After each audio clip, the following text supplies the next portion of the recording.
the word of today.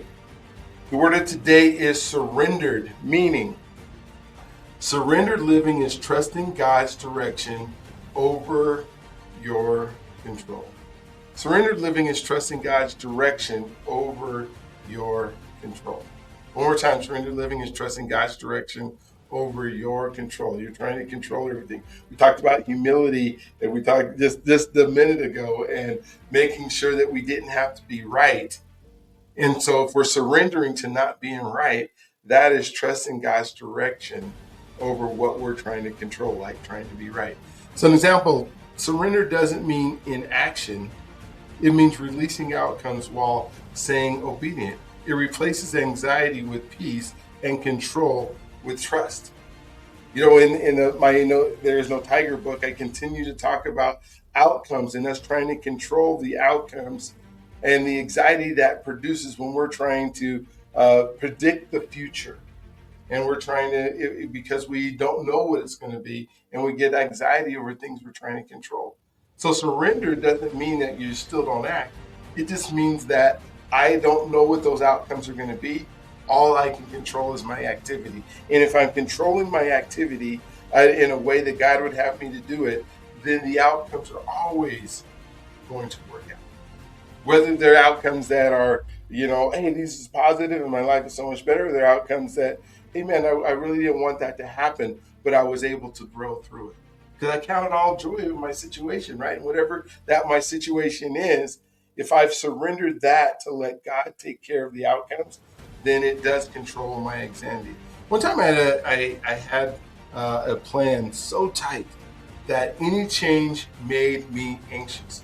When I do these events, like I have this event that's coming up on Saturday, I have this event, and I have everything dialed in to that minute. But where do I have room for just serendipitous things? Or where do I have room for things that will allow for a change? And I have to be aware and be available when life comes your way and things jump in. How do you react to those things? So I was praying, but still controlling.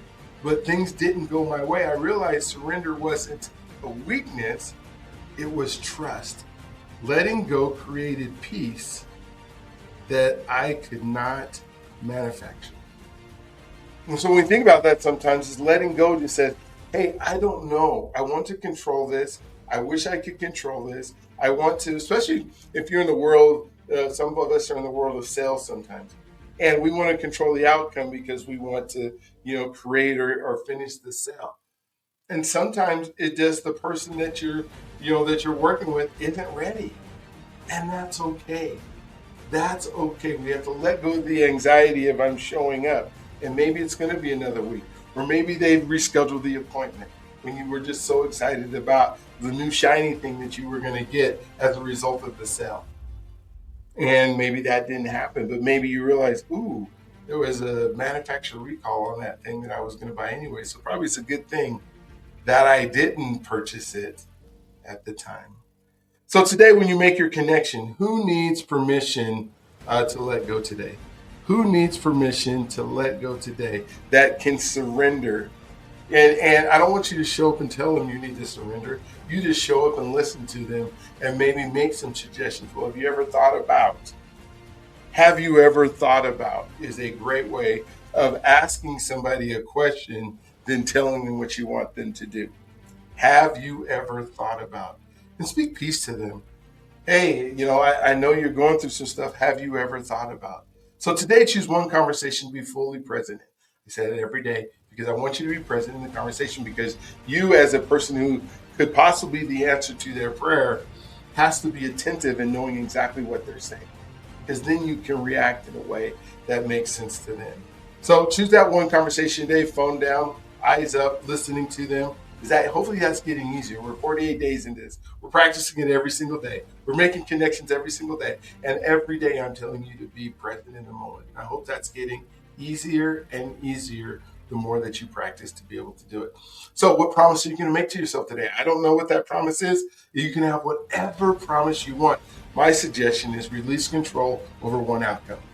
One outcome that you've been having anxiety over, that you're trying to control, release that to God. Let it, what the chips may fall wherever they fall. Do what you can, do your best, but don't worry about the income, worry of the outcome. Worry about your activity. And if you do your activity in a way that God would have you do it, even if you don't, if you're just doing something and you're trying, you don't even know, but the activity and the consistency is what's important, not what the outcome is. And then whatever the outcome is, live with it, move forward with it, and grow with it. Right. So that's my encouragement for your promise today. Whatever your promise is, make sure you make the promise. Make sure you write down the promise. Make sure you say it out loud. And then whatever that is for the day, because we're keeping promises to ourselves on a daily basis. So whatever that daily promise is that you promise yourself today, make sure that you do it before you go to bed. All right, today's word was surrendered. And surrender, what an amazing word when we think about our responsibility, not only humility that we talked about earlier and releasing the things that we need earlier and not having to be right. Part of being surrendered is part of not having to be right. All right. So